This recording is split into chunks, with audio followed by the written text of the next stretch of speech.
What you call fear is actually an old trauma vibrating as a frequency, and this frequency shapes your reality. As you breathe, your body transmits codes of events you can't even remember. All those moments of hesitation before speaking, all the tense feelings in your head when someone is watching you, every time you hold back when you should be moving forward. It's not cowardice, it's cellular memory. Your nervous system still lives in the scenes of a movie that ended years, even decades ago, but the film never stopped playing. It became the sound of your life, a constant low frequency screaming out the boundaries you considered your own. You don't choose to be cold when it's time to show yourself.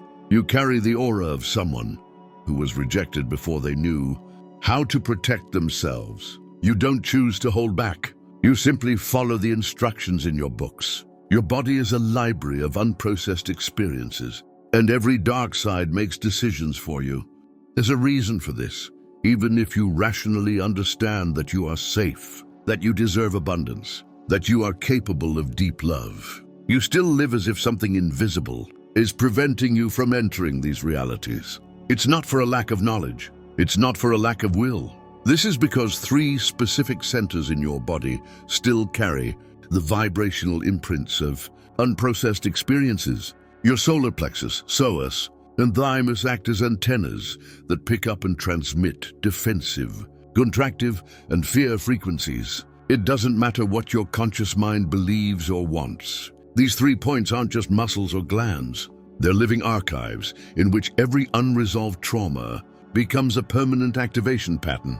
Like when you feel that familiar presence on your neck before an important conversation. These aren't ordinary nerves. It's your thymus, still vibrating at the frequency of an old rejection.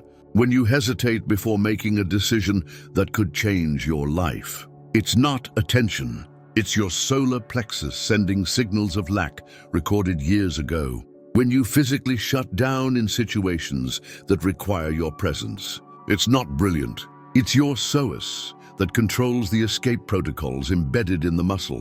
What you discover is a precise somatic release protocol, a ritual that reaches each of these 3 centers, where trauma anchors itself in your system. We're not talking about superficial techniques that only treat symptoms. We're talking about getting directly to the source of vibration, where the traumatic experience still pulsates as an active frequency, shaping your perception and limiting your potential for manifestation. At the end of this video, you'll hold a precise map for dissolving old contractions in your hands and rewrite the language your body speaks to the world. You'll not only understand why you're stuck in certain areas of your life, you'll know exactly where to start, how to breathe, and which statements to use to transform the body from a repository of pain into an altar of presence. 3 centers, 3 keys, 3 portals to a new frequency of existence. For when these centers align and release, something extraordinary happens. You stop attracting what confirms your illnesses and begin to magnetize what resonates with your true nature. In the hidden chambers of the temples of Dendara, Egyptian princes represented the human body as a miniature universe. They recognized that certain areas of the body functioned as portals, points, where life force could be blocked or released through precise techniques. They called them the 3 guardians of the temple. These are the same centers that modern neuroscience is rediscovering. The solar plexus, psoas, and thymus. For these beginners, the body was not just flesh that carried the soul. It was the first laboratory in which consciousness experienced density, processed it, and transformed it into light. When these guardians were struck by trauma, a person lived from within like a sealed temple. Every prayer, every ritual, every intention collided with unresolved contradictions that blocked the natural flow of creative energy. Hermes Trismegistus taught, as above, so below. But he also revealed the opposite secret, as within, so without. When a frequency of crystallized fear still exists in the body, the outside world reflects this vibration through limitations, conflicts, and opportunities that disappear at the last moment. The alchemists called this solve and coagula, dissolve in order to create anew. First, the old imprints rooted in matter had to be dissolved. Only then could a new reality begin to form around the person. They discovered that it wasn't enough to understand trauma with the mind. You had to find it where it truly exists, in the vibration, in the silent contractions, in altered breathing patterns, in muscle tension that never fully resolves, because the body stores everything, and everything that is stored continues to be created. The ritual you are about to learn about is a distilled version of these ancient practices, adapted to work without a temple, without years of preparation. No complicated ceremonies, just you, your body, and the wisdom to release everything that continually limits your existence. Stephen Porges has designed something revolutionary. The solar plexus acts as a sympathetic activation center, activating fight or flight responses that can remain chronically active. When trauma in this area subsides, the nervous system perceives excess as a threat, blocks any attempt to expand or receive. Research into the muscular plexus has revealed that this deep muscle has a direct connection to the reptilian brain, the oldest part of the nervous system. Liz Koch discovered that chronic contractions in the muscle plexus keep the body in a constant state of twisting or cold, altering posture, breathing, and even decision-making. It's literally the survival muscle stuck in the past. The muscular plexus has surprised scientists because it is far more than just an immune gland.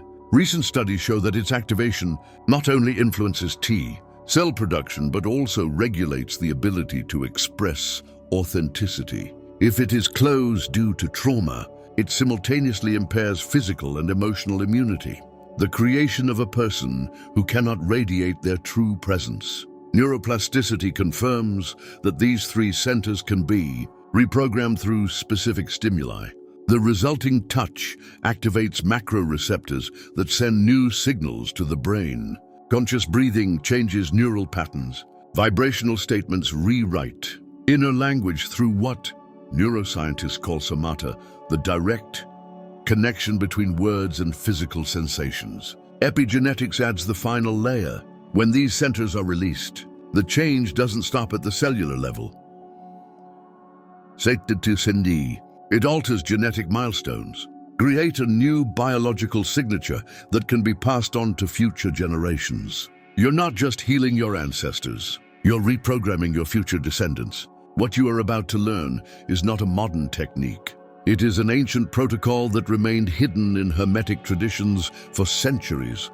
The initiates of the Egyptian temples called it the promotion of the three guardians, a ritual that dissolves traumatic imprints directly at their physical origin and transforms old contractions into gateways to freedom. This is not a process that takes months. When you touch the right centers, breathe accurately, and utter the right vibrational statements, change happens in real time. Your nervous system immediately recognizes the call to release what is stored. The phantom frequencies that have shaped your reality begin to dissolve as you feed new information into each center, where they are crystallized. The first portal is the solar plexus. This is where all your beliefs about validity are stored. When trauma strikes this region, it triggers an alarm system that interprets abundance as danger, expansion as vulnerability, and receiving as a trap. Every contraction in this area is a screaming cellular memory. It's not enough. You can't relax. If you open it, you'll hurt yourself. Place your right hand on your solar plexus, 4 finger widths below your head, in the center of your upper abdomen. Feel the temperature, the tension, and any resistance that comes with the touch. This isn't anatomy, but emotional archaeology. You're touching layers of experiences that have crystallized as codes of lack, fear, and contraction. Breathe deeply and direct the air specifically toward this area. Don't breathe for your students, breathe for the plexus. Imagine that every breath brings space, quarantine, and movement into an area that hasn't been able to breathe freely for years. The first resistance you feel isn't physical, but energetic. It's your defense system asking you why you're entering an area it considers dangerous. Say this out loud now, while continuing to keep your hand on the plexus. I release all frequencies of lack held in this center. My body recognizes abundance as a natural state. I'm security, I'm dignity, I am expansion. This statement is not an affirmation, but a vibrational command that rewrites the operating code of this region. Through the Sumata language, the second portal is SOAS, the surveillance archive. This deep muscle connecting your spine to your feet carries the cellular memory of every moment you had to be ready to walk. When trauma crystallizes in the SOAS, it transforms this sinking center into a permanent exit center, keeping you as a constant visitor in your own life. The soul muscle can't lie. Directly connected to the reptilian brain, the brain constantly screams that it's not safe to stay. Surrender isn't safe. Be prepared to leave. Any chronic employment in this region is a survival order that has never been cancelled, an emergency protocol that has become your default mode. If you hesitate to enter into relationships, if you feel incomprehensible and breathless in quiet moments, if you sabotage peaceful situations for no apparent reason, that's not conscious sabotage. It's your SOAS, relaying old commands and keeping you on alert for a threat that no longer exists. Place both hands on your abdomen, a few finger widths below your navel, and feel the depths where this soul muscle lies. Don't look for anatomy, but for emotional tension. Feel how this area responds to your touch. Often, there's a rigidity that goes beyond the physical. It's the resistance of years of being on high alert, years of waiting for the next danger. Breathe slowly and direct each breath into this deep region, as if sending a calming message to fibers that have forgotten how to relax. The SOAS may initially resist. Contractions may intensify before subsiding. This isn't a problem. It's part of the protocol. The muscle is testing whether you're truly confident, or whether this is just another false alarm. Now continue touching this area and declare, I release all the output frequencies stored in this center. My body recognizes presence as a natural state. I remove, I inhabit, I am removed. Let every word resonate with your touch, reprogramming decades of hypervigilance through somatic language. This statement overturns survival protocols that have always kept you ready to not belong. When SOAS is finally released, you stop living as an emotional refugee and begin living your life with full presence. The third portal is the thymus, the gland of self-awareness. It is located in the center of the chest, directly behind the sternum. This small structure controls your physical and emotional immunity. When trauma occupies the thymus, an energetic shift occurs that impairs your ability to radiate authenticity. As a result, your true nature remains hidden, even when you most desperately need to express it. A gland depicted here screams, you are not important enough. Your voice doesn't matter. It's better to go unnoticed. Every time you fill in words that need to be spoken, every time you hide your presence so as not to disturb anyone, every time you feel trapped in your chest before you can express yourself, it's your gland operating in invisible mode. It's protecting you from a rejection you still believe is inevitable. If this center is blocked by traumatic imprints, you may have all the tools, knowledge and preparation, but your energy will not expand beyond an invisible safety zone. It's like trying to light a dark light that's permanently off. Place your left hand in the center of your chest, directly on your sternum, and feel the space between your pupils. Where the thymus is located, move slowly, as if you were awakening a part of yourself that had been dormant. Often the first touch can trigger unexpected emotions, sadness, nostalgia, or even relief. These are places of authenticity preserved over the years, just waiting to be brought back to life. Breathe deeply, directing each breath toward this central area. Imagine making space for a presence that has been compressed for too long.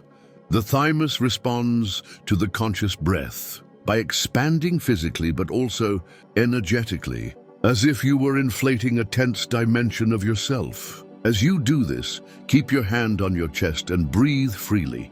You are saying, I release all hidden frequencies in this center. My body recognizes this expression as a natural state. I am visibility. I am impact. I am radiant presence. Speak each word as if you were giving a part of yourself. Permission to finally enter the space that has always been rightfully yours. This statement reactivates cellular courage, your emotional immune. System's ability to distinguish between genuine vulnerability and dangerous exposure. When the thymus is released, you cease living as a spectator of your own life and begin radiating the magnetic power that has always been there, but has been compressed by stored frequencies that no longer need to function. The ritual is complete. 3 portals, 3 keys, 3 centers were reprogrammed to radiate. Freedom where they once radiated restriction. For years, Jurek had a strange feeling in his body, as if he were constantly preparing to escape important conversations. Work meetings, family dinners, intimate encounters. His chest heaved, his breathing became shallower, and his words trailed off. He knew it, he had the ability, but he felt as if a part of him was always hiding behind an invisible wall. The turning point came when he realized he wasn't living in the here and now. His nervous system was permanently trapped in a classroom, where he had been silenced in front of everyone. Decades later, his thymus gland still vibrated at that frequency of humiliation. His psoas still contracted as if he needed to escape. His solar plexus still interpreted visibility as danger. Only when he began to consciously touch these 3 points did something extraordinary happen. It wasn't a gradual transformation. It was an immediate relief, as if decades of pent-up tension had finally been released. His voice changed tone. His posture grew taller. His words took on a weight he hadn't known existed. 3 months later, during a performance that would shape his career, Jurek no longer felt the familiar twitch. For the first time in decades, his body was present in the same moment as his mind. He no longer tried to express himself through protective armor. He radiated from a free center. He touched the audience with an authenticity he didn't even know he possessed. What changed wasn't his technique or his preparation. What changed was the frequency his body radiated. The old traumas that had repeatedly told him, "You're not important," were replaced by a presence that said, "I deserve to be heard." And the world around him responded precisely to this new vibration. Opportunities that would otherwise have eluded him began to arise. Relationships that once remained superficial deepened. And a life that once felt limited expanded to dimensions he never imagined possible. But there's one obstacle that keeps most people from this transformation. And it's not what you might think. It's not a lack of time. It's not a lack of knowledge. It's not skepticism. It's the body itself that resists healing. For years, its 3 centers functioned as a protective system. As you begin to release these old contractions, a primitive part of your nervous system interprets this relaxation as danger. This manifests as inexplicable anxiety during the ritual, a sudden urge to stop mid-course, unpleasant physical sensations that make you wonder if you're doing something wrong. You're not. This resistance isn't a sign that the technique isn't working. Chances are yes. Your defense system is testing whether you're truly ready to change, or whether you'll back down at the first sign of discomfort. The key to overcoming this resistance is gentle persistence. If fear arises during mindful touching, breathe deeper, not less. If the urge to stop arises, continue for another 30 seconds. If strange sensations arise, recognize them as trauma and ask for release, not as a warning sign. The secret that few understand is that healing from trauma isn't linear. It happens in waves. First comes resistance, then comes relaxation. First comes contraction, then comes the expansion. Your body is simply testing whether you are trustworthy enough to relinquish the control it has held for so long. Never forget that any unpleasant feeling that arises during the ritual is an old frequency leaving your system. They don't create problems. They solve existing problems and conceal their reality. Courage is not the absence of resistance. It's the presence that remains while the resistance naturally dissolves. What you've just discovered isn't just a ritual. It's a map home, a path back to the body you lived in before the world taught you to fear existence. Every trauma that crystallized in your 3 centers carried a hidden message. Remember who you truly are when protection is no longer necessary. Because here's the truth. No one tells you that you weren't born into this world to live in survival mode. You weren't born to carry frequencies of lack, withdrawal, and hiding. You have come to radiate the creative power that was always available. but compressed by contractions that you now know how to resolve. The ritual you have learned is not magic. It is a return to your original mechanics. It is the restoration of a system designed for freedom, not restrictions. Its three portals were never intended as archives of pain. They are culminations of presence. And when presence restores protection, something extraordinary happens.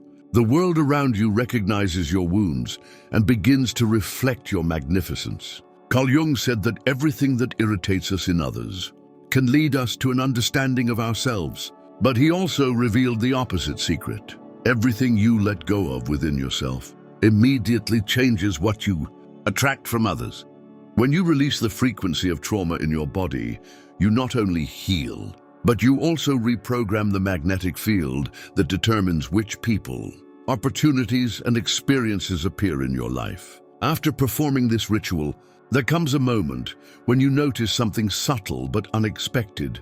You are no longer living off your wounds. You are living off your essence. And when essence determines reality, boundaries become impossibilities. Fears reveal themselves as illusions, and life becomes what it was always meant to be, a continuous experience of expansion, not a constant protection. Your body is not a prison in which your soul lives. It is the first temple where your soul experiences complete freedom. If this video touched you deeply, please like it, subscribe to the channel, and activate notifications. This helps more people dissolve the frequencies that limit their existence. I'd love to hear how you feel these three portals in your body. Leave a comment below. I release the fear that was never mine and activate my creative frequency. This statement seals your intention to live beyond the contractions that have shaped your reality. Share this ritual with someone you know who still carries the burden of unprocessed experiences, and continue on this path. Click on the screen and discover another transformative video on the channel. Every portal you open brings you closer to the life that has always been available, but was blocked by necessary protective frequencies. Remember, your body is not a repository for past traumas. It's a laboratory for future realities.